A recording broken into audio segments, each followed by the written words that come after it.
Hello friends, आज के मेरे संडे स्पेशल वीडियो में आपका स्वागत है। आज आपके लिए मैं एक नया वीडियो लेके आई हूँ।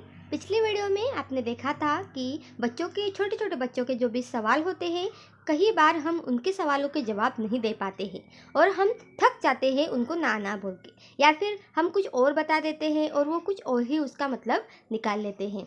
तो ये सारी जो टेंशन है आपकी, ये मेरे वीडियो से अभी कम होने वाली है, क्योंकि पिछली वीडियो में हमने 3 क्वेश्चंस लिए थे जो कि बच्चे हमेशा पूछते हैं और अभी हम उनके नेक्स्ट सवालों के जवाब देने वाले हैं।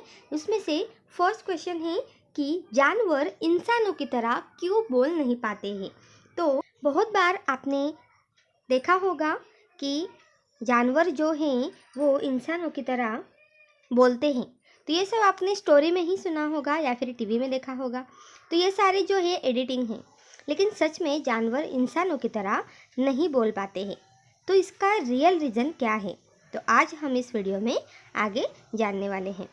भावनाएं उनको भी होती हैं, लेकिन वो शब्दों का इस्तेमाल नहीं करते हैं। जिस तरह से हम इंसान शब्दों से अपनी भावनाएं व्यक्त करते हैं, उस तरह से जानवर नहीं कर पाते हैं।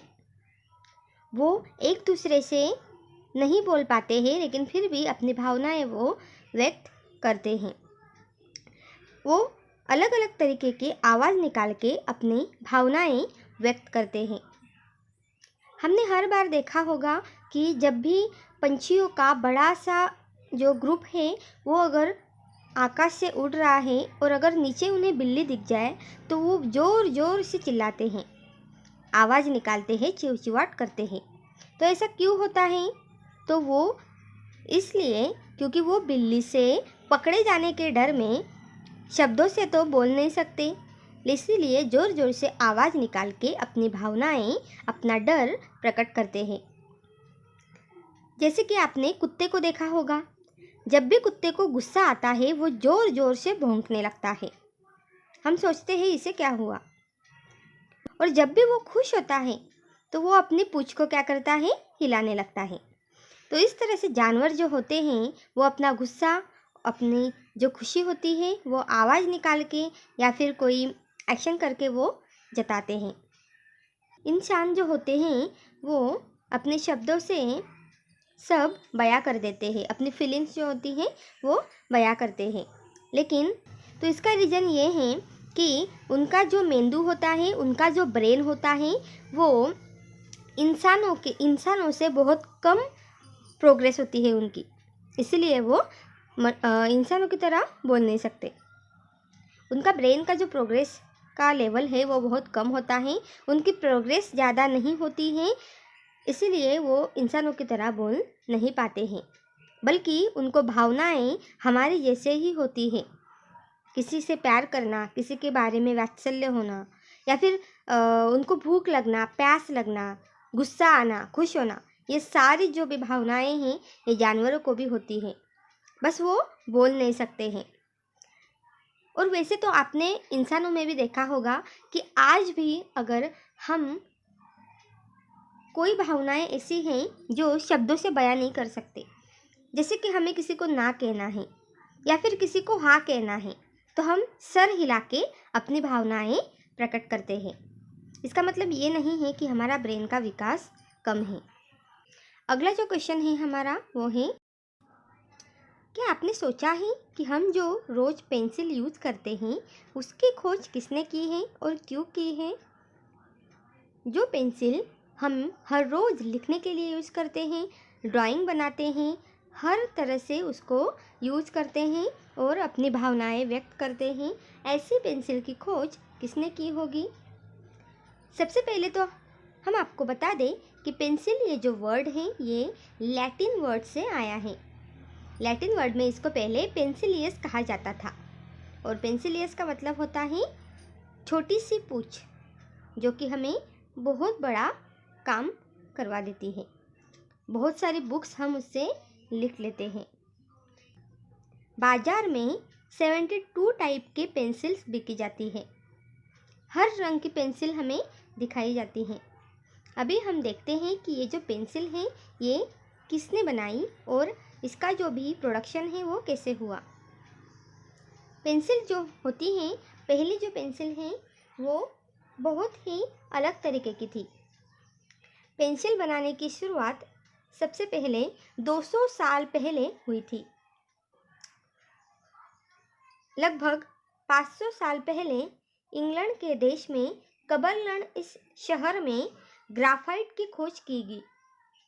तो इस ग्राफाइट की खोज के वजह से पहले थोड़ी ओबड़-धोबड़ ऐसी पेंसिल बनाई गई थी, मतलब उसको शेप नहीं था।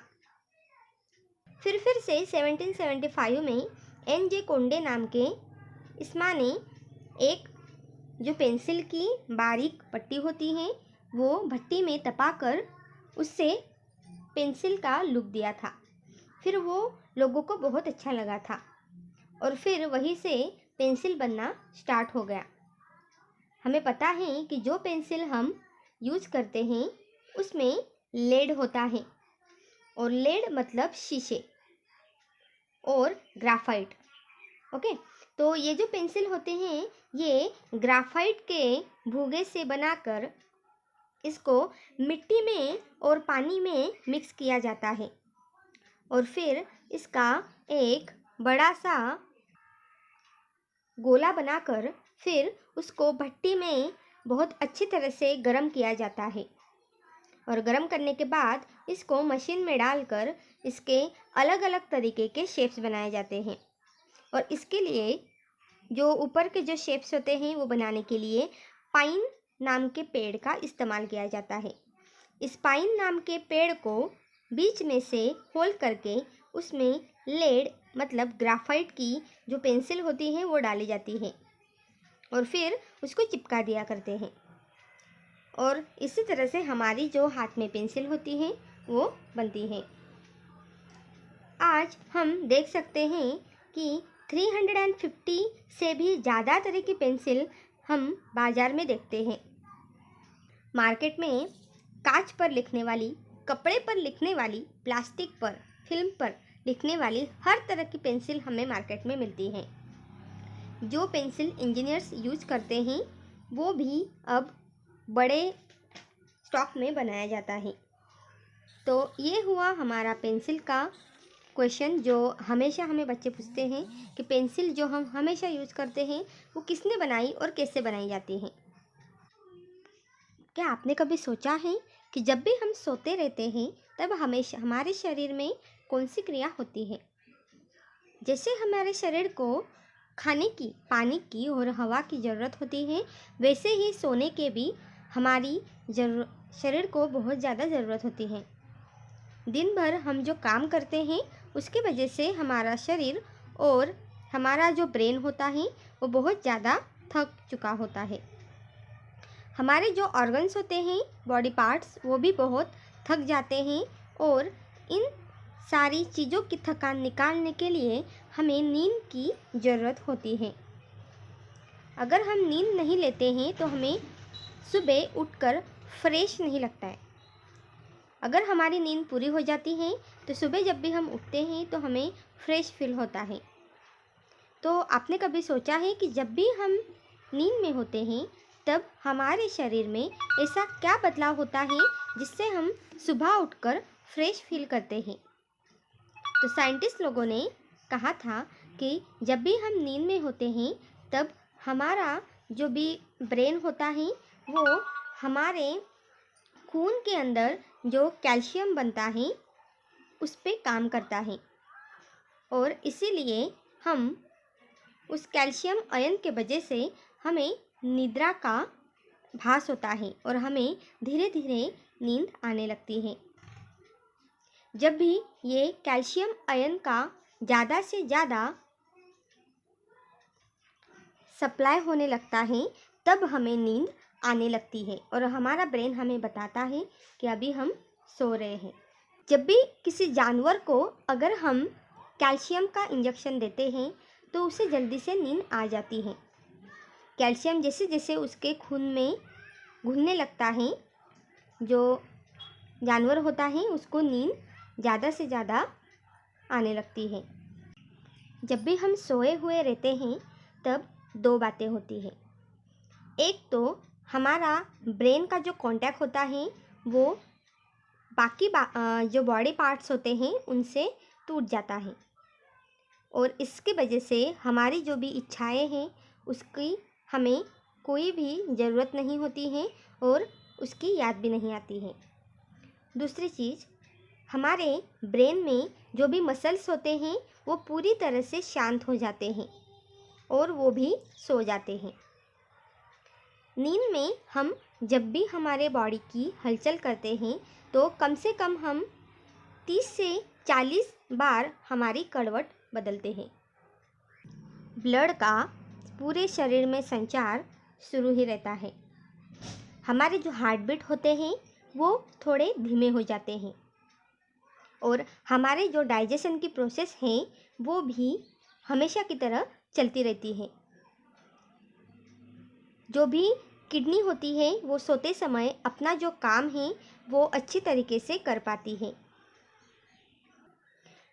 सोते समय हमारे बॉडी का टेम्परेचर 9 डिग्री से भी कम होता है। दिन भर में हम जो भी खाते हैं, अच्छी चीज़ें, बुरी चीज़ें, वो सारी चीज़ों का प्यूरिफिकेशन सोते समय होता है और रात को सोते समय ये प्यूरिफिकेशन हमारी बॉडी अच्छे से कर पाती है। इसलिए इंसान को सोने की आवश्यकता बहुत ज़्यादा होती है।